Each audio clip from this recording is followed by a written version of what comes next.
Welcome to బాహువో news. ముందుగా బులెటిన్లోని headlines. సినీ పరిశ్రమలో తాజాగా నెలకొన్న పరిణామాలపై ఆర్ నారాయణమూర్తి ఘాటు వ్యాఖ్యలు.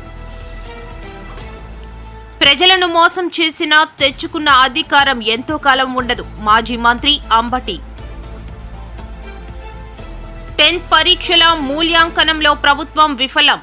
వైఎస్ఆర్సీపీ.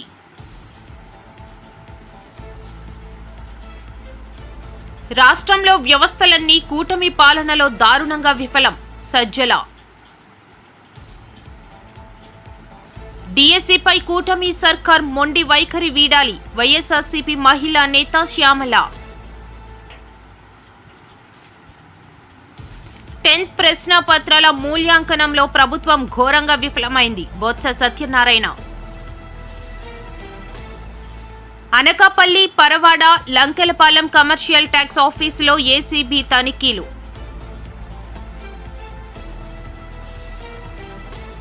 ప్రతి పేదవాని కళ్లల్లో ఆనందం చూడాలనేదే టీడీపీ ప్రభుత్వ లక్ష్యం. ఎమ్మెల్యే. సినీ పరిశ్రమలో తాజాగా నెలకొన్న పరిణామాలపై ఆర్ నారాయణమూర్తి మీడియా సమావేశం నిర్వహించారు. పర్సంటేజీల విషయంలో ఈ మధ్య వివాదం నెలకొంది. హరిహర వీరమల్లు కోసమే జూన్ 1 నుంచి థియేటర్లో బంద్ చేస్తున్నారనేది అబద్ధం. పర్సంటేజీ ఖరారైతే నాలాంటి నిర్మాతలకు ఎంతో మేలు చేకూరుతుందని ఆయన అన్నారు. అనే ఇష్యూ మీద చర్చలు జరుపుతూ both producer council and film chamber అనేక చర్చలు జరుపుతూ కొనసాగిస్తున్న దశలో ఎప్పుడు చర్చలు ఫలప్రదం అవుతాయా, ఎప్పుడు సినిమా ఇండస్ట్రీలో పర్సెంటేజ్ సిస్టమ్ వస్తుందా అని ఎదురు చూస్తే నాలాంటి సగటు నిర్మాతలందరికీ కూడా తీరని విఘాతం జరిగింది. ఈ మధ్య రీసెంట్గా ఒక విషయం ఏంటంటే, హరిహర వీరమల్లు అనే సినిమాని ఆపడం కోసమే జూన్ 1 నుంచి బంద్ ప్రకటిస్తున్నారు పర్సెంటేజ్ కానీ ఇవ్వకపోతే అనే మాట రావడం అనేది చాలా దుర్మార్గం. It's a trash. అది ఉట్టిది, అది కరెక్ట్ కాదు. అందులో కుట్ర ఉంది.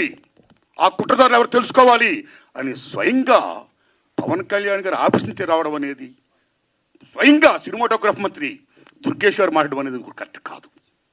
ఎందుకంటే మిత్రులారా, ప్రొడ్యూసర్ కౌన్సిల్ కానీ ఫిల్మ్ ఛాంబర్ కానీ అది సినిమా పరిశ్రమ పాలనా సంస్థలు. ఆ 2 సంస్థలు కూడా బంద్ ప్రకటిస్తామని ఇప్పుడు చెప్పలా. డిసిషన్స్ ఆర్ గోయింగ్ ఆన్ అని చెప్పారు వాళ్ళు.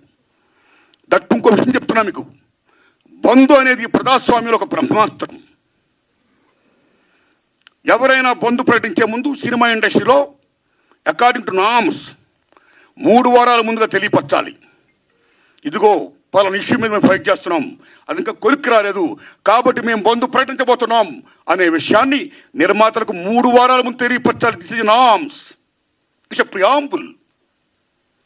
3 వారాల ముందు తెలియపరిస్తే రిలీజ్ డేట్ ఎవరు తెచ్చుకున్నారో, మేము రిలీజ్ డేట్ ఇచ్చుకున్నామండి, ఇంకో 2 వారాలు మేము రిలీజ్ చేస్తున్నామండి అని ప్రిపేర్ అయిన నిర్మాతలను ఇబ్బంది పెట్టకుండా ఉండడం కోసమే 3 వారాల ముందు తెలియపరచాలి according to norms. So June 1 bandh ప్రకటిస్తే ఒకవేళ జూన్ 12 అంటే 2 వారాలు కూడా కాదు కదా. ఏ రకంగా మీకు హరిహర వీరమల్లుకి అది వర్తింపు చేస్తుందండి? అది కరెక్ట్ కాదు. పవన్ కళ్యాణ్ గారి మీద ఎవరైనా కుట్రపడతారు. తెలుగు చలనచిత్ర పరిశ్రమలో విశ్వవిఖ్యాత నట సార్వభౌమ ఎన్టీ రామారావు గారు, భారతదేశంలో ఎన్టీఆర్ మన తెలుగు జాతిని ఖ్యాతిని చేసిన మహనీయుడు. As a politician, as a CM, like this anything else. ఎంత గర్విస్తామో. తర్వాత మళ్ళీ మంచి గొప్ప పేరు తెచ్చుకొని ఈవేళ ఒక జనసేన పార్టీ పెట్టి ఈవేళ డిప్యూటీ సీఎం అయ్యారంటే వీఆర్ ప్రౌడ్ ఆఫ్ ఇట్. మన తెలుగు చిత్ర పరిశ్రమ మొత్తం అంతా గర్విస్తున్నది. Hats off to Pawan Kalyan garu. ఆయన సేవలను గుర్తించుకోవాలి. చంద్రబాబు నాయుడు గారికి సెల్యూట్. మేము పవన్ కళ్యాణ్ గారిని ఏ రకంగా దుర్మానం కాము, కానీ పవన్ కళ్యాణ్ గారు ఆఫీస్ ఆ రకంగా కరెక్ట్ కాదు రావడం. ఓకే, వచ్చిందనుకోండి, ఇష్యూ వస్తే మహాత్మా గాంధీ ఏమన్నాడు? ప్రపంచ యుద్ధాలను కూడా చర్చల ద్వారా ఆపొచ్చన్నాడు ఆయన. ఒక సీఎం, ఒక డిప్యూటీ సీఎంగా మీరు అక్కడ సీఎం చంద్రబాబు నాయుడు గారితో మాట్లాడి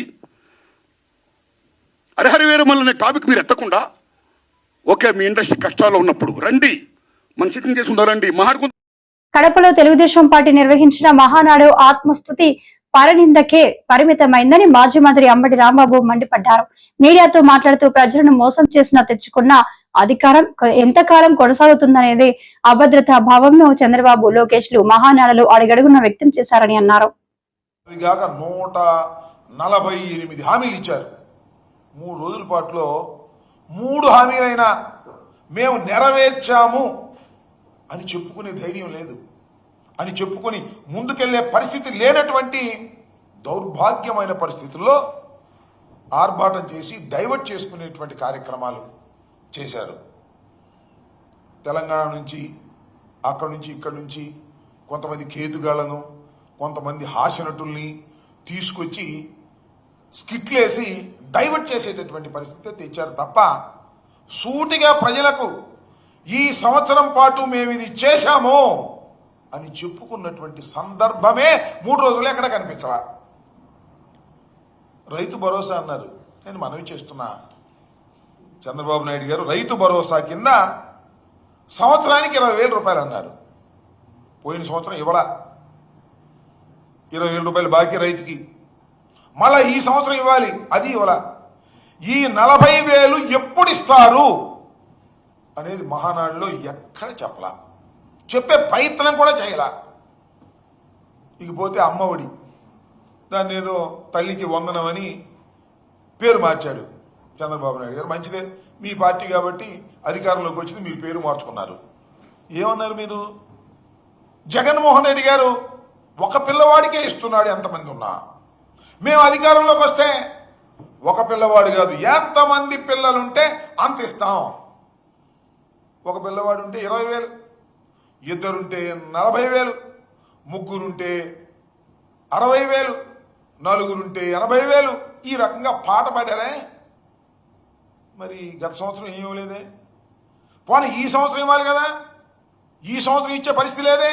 ఒక పిల్లవాడు ఉంటే 40,000 ఇవ్వాలి 2 సంవత్సరాలు కలిపి, ఇద్దరుంటే 80,000 ఇవ్వాలి, ముగ్గురుంటే ఈ రకంగా పెంచుకుంటూ ఇవ్వాలి కదా.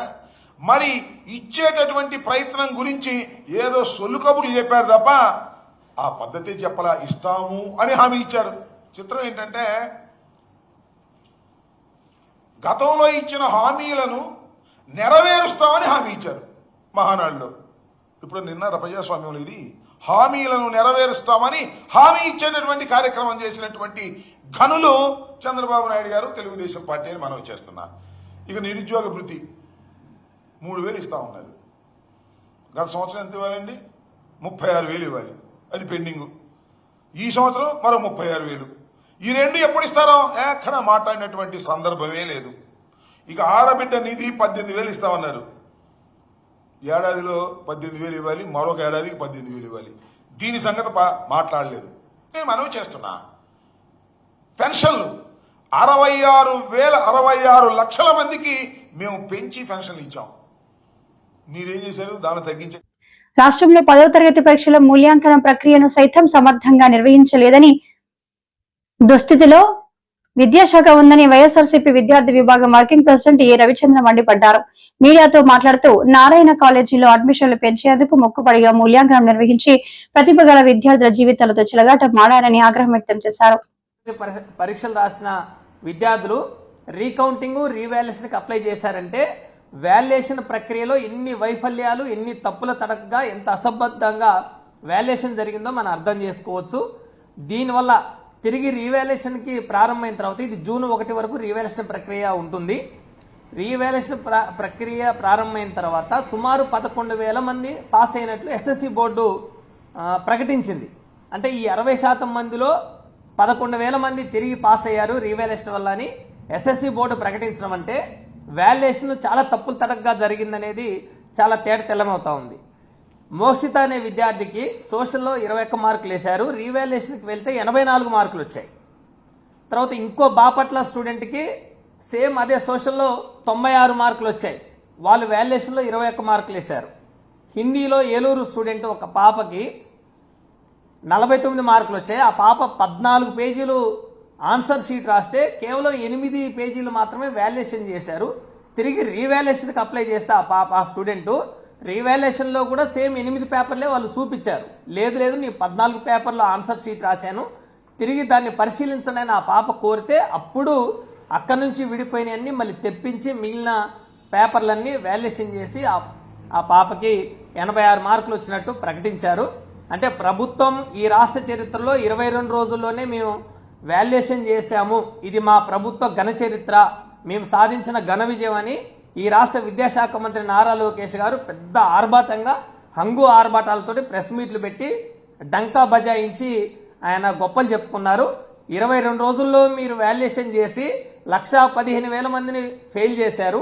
అందులో 60% మంది 66,000 మంది తిరిగి అప్లై చేసి మాకు వాల్యుయేషన్ చేయండి, ఇందులో చాలా తప్పులు ఉన్నాయి, మాకు మార్కులు తక్కువ వచ్చాయి, లేకపోతే మమ్మల్ని సబ్జెక్ట్స్లో ఫెయిల్ చేశారని విద్యార్థులు రీవాల్యుయేషన్కి అప్లై చేస్తే రీవాల్యుయేషన్లు ఇప్పుడు ఈరోజు స్టిల్ మే 30వ తారీఖు ఈరోజు ఇప్పటి వరకు 11,000 మంది పాస్ అయినట్లు ఎస్ఎస్సి బోర్డు ప్రకటించిందంటే వాల్యుయేషన్ ప్రక్రియలో మీ ప్రభుత్వం ఎంత వైఫల్యం చెందిందనేది మనకు అర్థమవుతా ఉంది.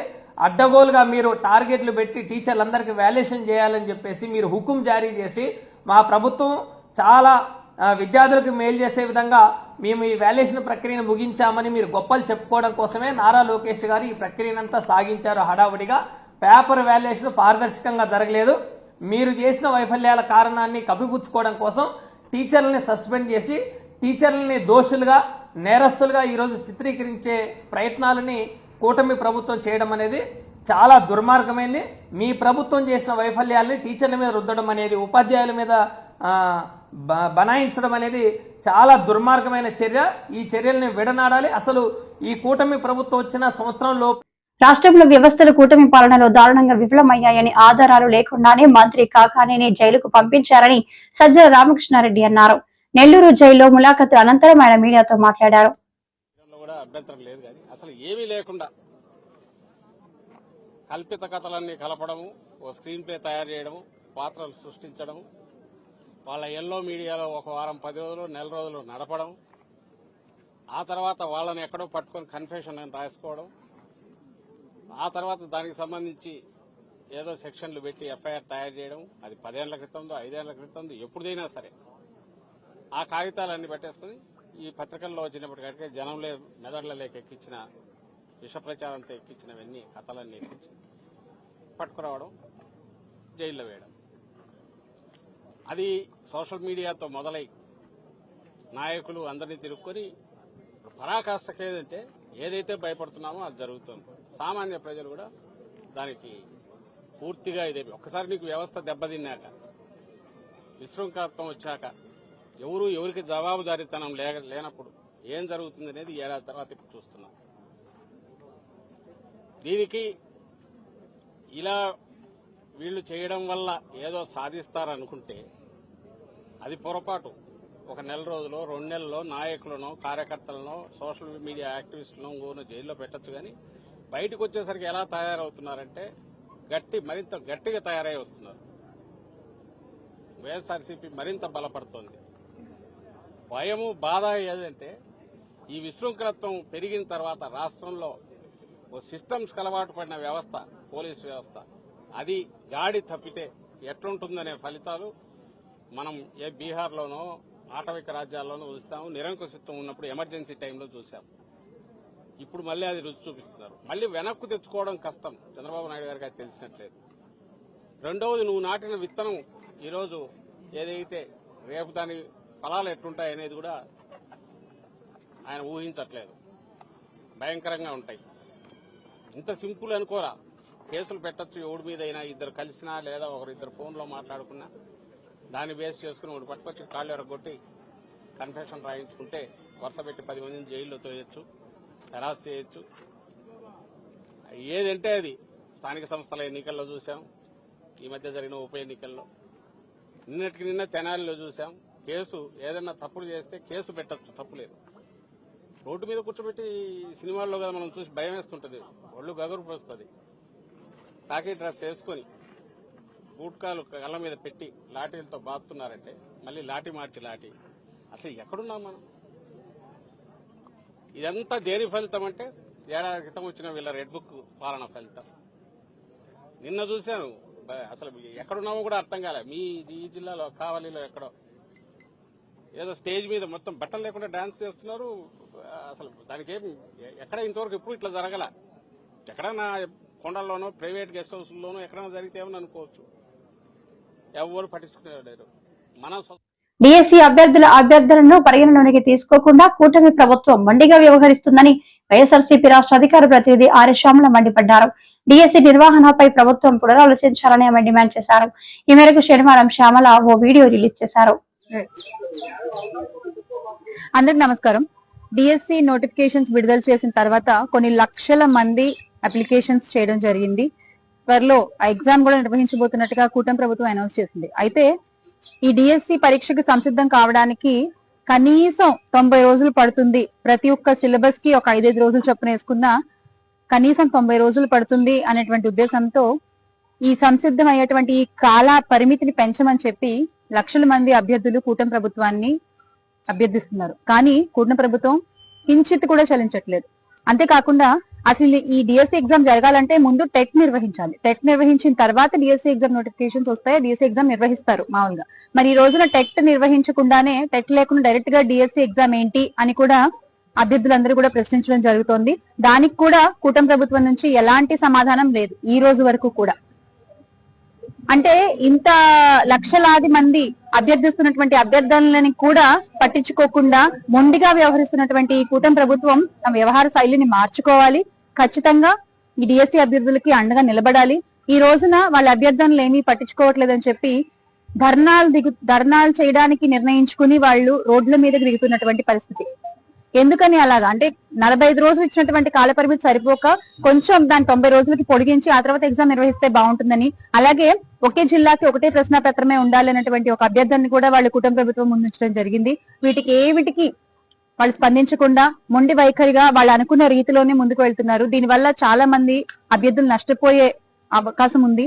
దయచేసి దీన్ని మరొకసారి కూటమి ప్రభుత్వం ఆలోచించాలి. డిఎస్సి అభ్యర్థులకి అండగా నిలబడాలి అని కోరుకుంటున్నాం. Make Andhra great again with Jagan అన్న. జై జగన్.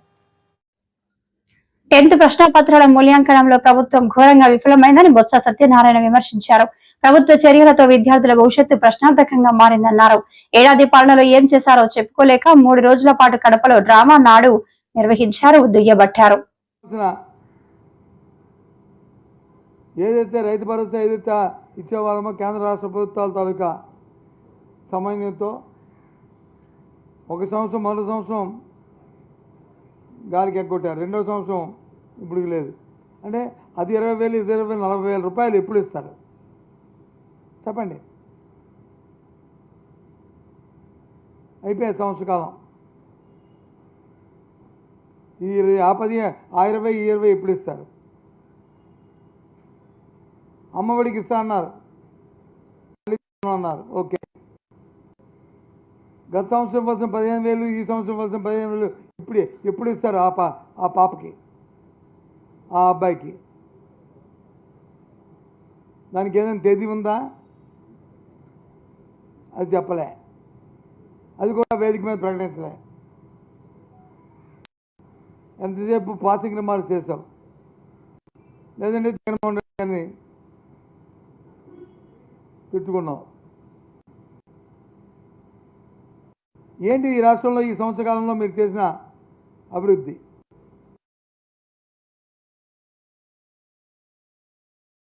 సంవత్సర కాలంలో మీరు చేశారు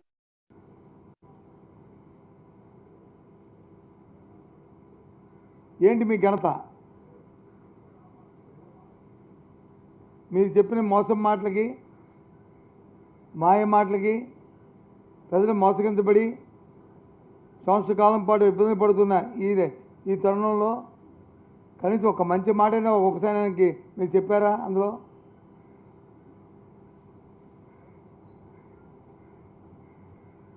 ఎవరెవరినో తీసుకొచ్చి ఏవేవో మాట్లాడుతూ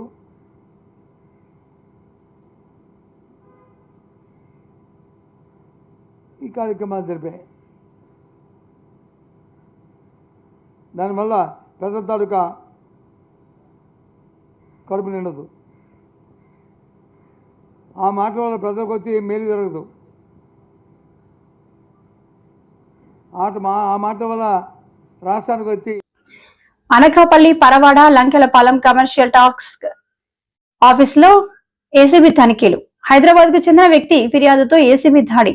commercial tax deputy commissioner Jayalakshmi 25,000 లంచం తీసుకుంటుండగా పట్టుకున్న ఏసీబీ.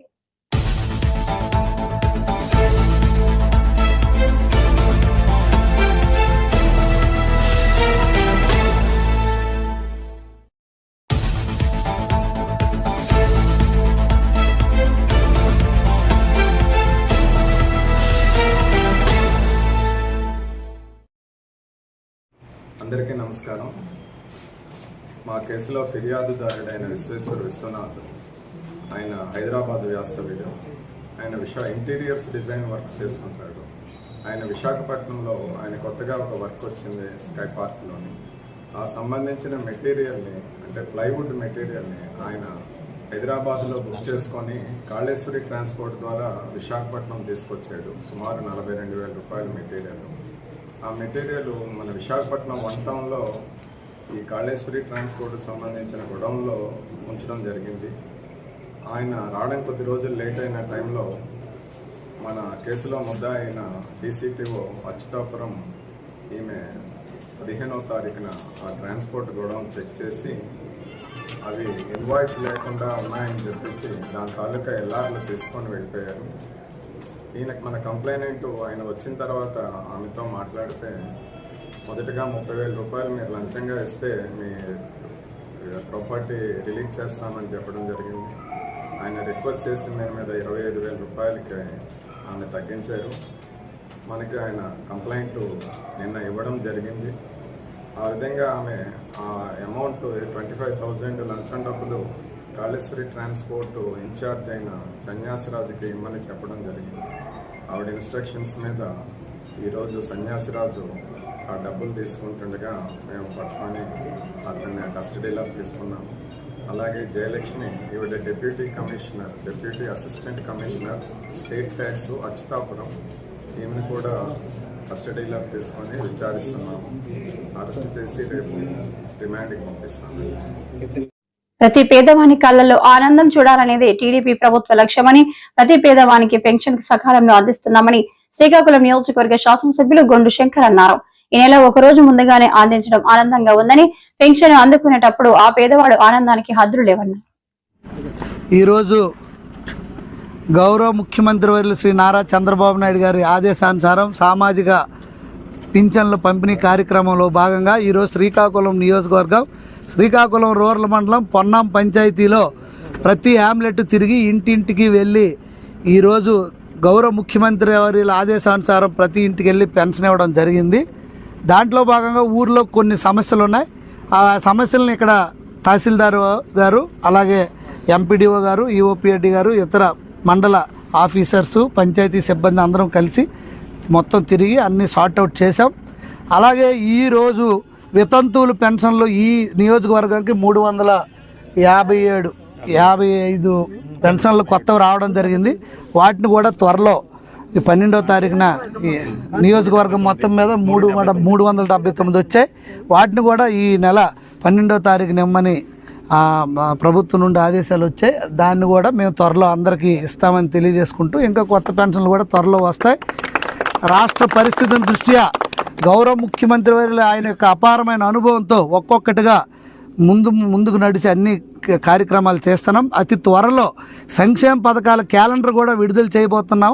సంవత్సరం పొడుగునా ఆ క్యాలెండర్ ప్రకారం మనకి సంక్షేమ పథకాల అమలు కూడా అవ్వడం జరుగుతుందని ఈ సందర్భం తెలియజేసుకుంటూ, ఈ కార్యక్రమానికి సహకరించిన గ్రామస్తులకి, మండల సిబ్బందికి, పంచాయతీ సిబ్బంది అందరికి కూడా పేరు పేరున నా హృదయపూర్వక నమస్కారాలు, ధన్యవాదాలు.